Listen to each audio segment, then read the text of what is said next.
Bonjour et bienvenue sur la chaîne de Grose. Aujourd'hui, il faut que je clarifie certaines choses.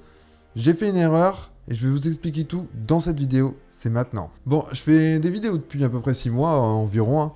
Et j'ai fait beaucoup de tutos. Donc des tutos pour vous partager tout ce que je savais. Des tutos aussi pour partager des choses que d'autres amis ou m'avaient partagé et que je sais qui fonctionnaient. Et parfois ça arrive de faire des erreurs. J'en ai fait quelques-unes dans l'aquariophilie, je vais pas me cacher. On a tous commencé, fait des bourdes, etc. Mais là, c'est un peu plus compliqué parce que du coup, je vous partage des choses et quand je fais des erreurs et que vous m'écoutez, vous êtes potentiellement en train de faire les mêmes que moi, du coup.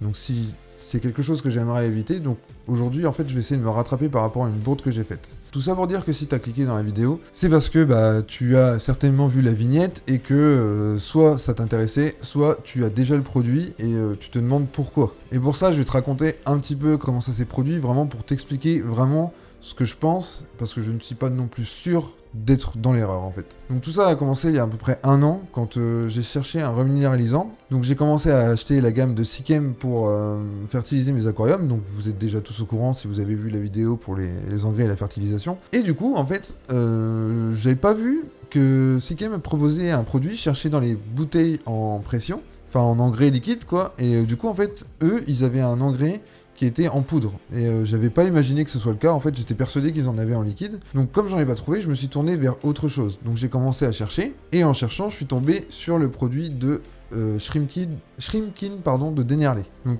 eux avaient un produit qui sur le papier était intéressant parce que ça m'augmentait que mon GH, donc c'est ce que je voulais. Et je voulais absolument un produit qui soit durable longtemps, parce que déjà les bouteilles, il faut les changer régulièrement, etc. Donc je suis parti là-dessus.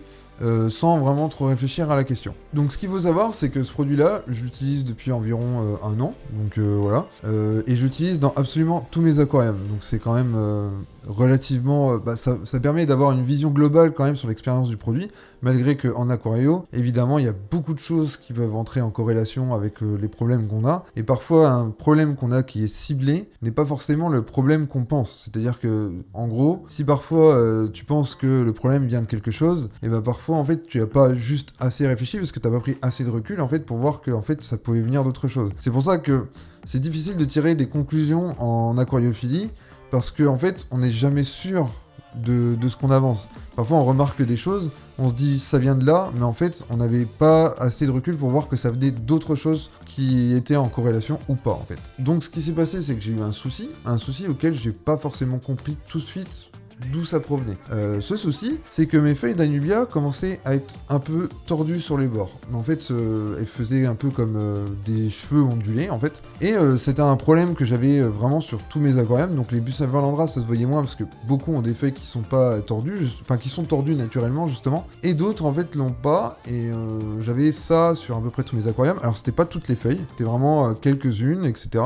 Et en fait, je sais que ça, c'est une carence de magnésium. Je le sais depuis le début. Sauf qu'en fait, j'ai pas compris ce qui se passait. C'est-à-dire que moi, quand je changeais mon eau, je reminéralisais l'eau avec le produit Shrimking. Et quand je reminéralisais, je remettais toujours aux alentours de 3 GAs, voire ça m'arrivait 4 quand même. Et du coup, je reminéralisais. Donc pour moi, en fait, ce que je mettais dans l'eau, ça devait normalement ça devait contenter les plantes de leurs carences. Sauf qu'en fait, j'avais toujours ces petites carences et tout, et je comprenais pas vraiment le problème. Donc je mets aussi du Sikkem Trace, donc c'est un produit quand même qui justement donne toutes les traces, les éléments traces dont on a besoin pour les feuilles, pour qu'elles soient vraiment en pleine santé, etc. Donc en fait, je comprenais pas, je remettais toutes les 2 semaines, je remettais aussi du reminéralisant toutes les 2 semaines parce que je changeais l'eau. Il y avait des bacs, je le faisais pas. Par exemple, le bac à Bucephalandra, je ne le fais pas parce que les pierres déjà contentent complètement le problème.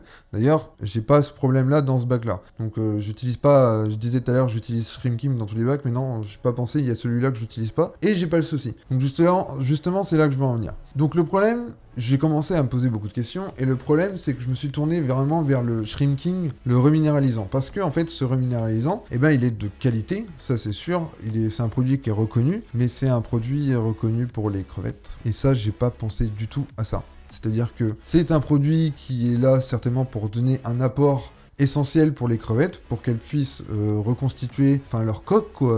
Je sais pas, je suis pas expert en la matière, mais en gros, quand elles muent, elles ont besoin toujours de minéraux, etc. Et je pense que ce produit-là est vraiment fait à des dosages précis pour les crevettes, mais pas pour les plantes. Et c'est là que je veux en venir. C'est qu'en fait, moi, j'ai utilisé ce produit-là essentiellement pour les plantes, et je sais pas si en fait le dosage est bon, parce que dans le GH, en fait, on a magnésium et calcium.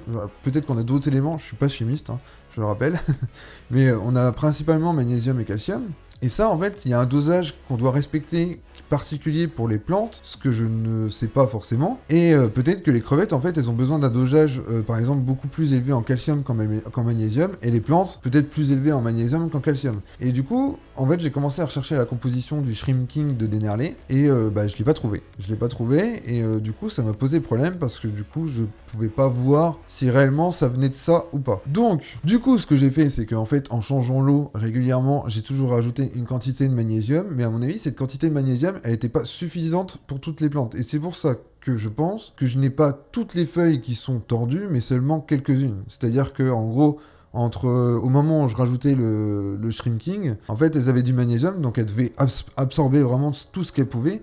Et en fait, elles tombaient en carence très rapidement. Au bout d'une ou deux journées, il y avait déjà plus ce qu'il fallait, parce que, en fait, elles en avaient pas assez, quoi. La teneur en magnésium ne devait pas être suffisante. C'est ce que je soupçonne. En fait, je ne suis pas vraiment sûr de ce que j'avance. C'est pourquoi je tiens à m'excuser quand même, parce que je vous ai parlé de ce produit, en disant que je reminéralisais mon eau avec ce produit.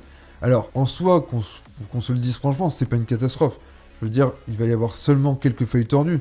C'est pas un produit non plus à jeter, c'est certainement un très bon produit pour les crevettes. Et en plus, j'ai fait une année complète avec ce produit et j'ai pas non plus été très dérangé. Quand vous avez vu les vidéos de mes aquariums, vous avez bien dû voir qu'il y avait quelques soucis, mais c'était pas non plus une catastrophe. Ce que je veux dire, c'est quand même que quand on veut rentrer dans le petit détail, la finesse, etc., mais on se rend compte que ça pose problème et que on pourrait faire mieux. Et peut-être que du coup ça vient de ce produit-là. Ce que je vais faire, c'est que dans les semaines à venir, je vais me procurer un reminéralisant Sichem et je vais analyser la situation par rapport à ce que je viens de vivre. Est-ce que je vais toujours tomber en carence avec ces feuilles-là? Est-ce que ça va pas être le cas? Et en fait, je tirerai mes conclusions par rapport à ça. Si j'ai plus de carence, on pourra vraiment considérer que c'est pas forcément adapté pour les aquariums très plantés, mais ça reste quand même un très bon produit, qu'on se le dise, hein. Je pense que si Dennerlé en parle et que ils en vendent, hein, c'est pas parce que c'est de la merde, hein. Franchement, Dennerlé c'est une très bonne marque, elle fait très bien son taf, etc. C'est juste que je pense que c'est pas super adapté pour les plantes, donc je vais vérifier ça et en fait je vous tiendrai au courant dans certaines vidéos pour vous raconter la suite des événements, voir si vraiment ça change quelque chose. Comme je le disais, c'est pas non plus une énormité, c'est pas quelque chose de très grave, mais je trouvais ça vraiment important de vous le dire parce que je vous partage tout. Donc c'est vraiment cool de pouvoir vous raconter aussi mes erreurs. J'espère que vous ne serez pas trop déçus si vous avez acheté le produit. Gardez-le quand même, si un jour vous faites un bac de crevettes, vous pourriez peut-être vous en servir.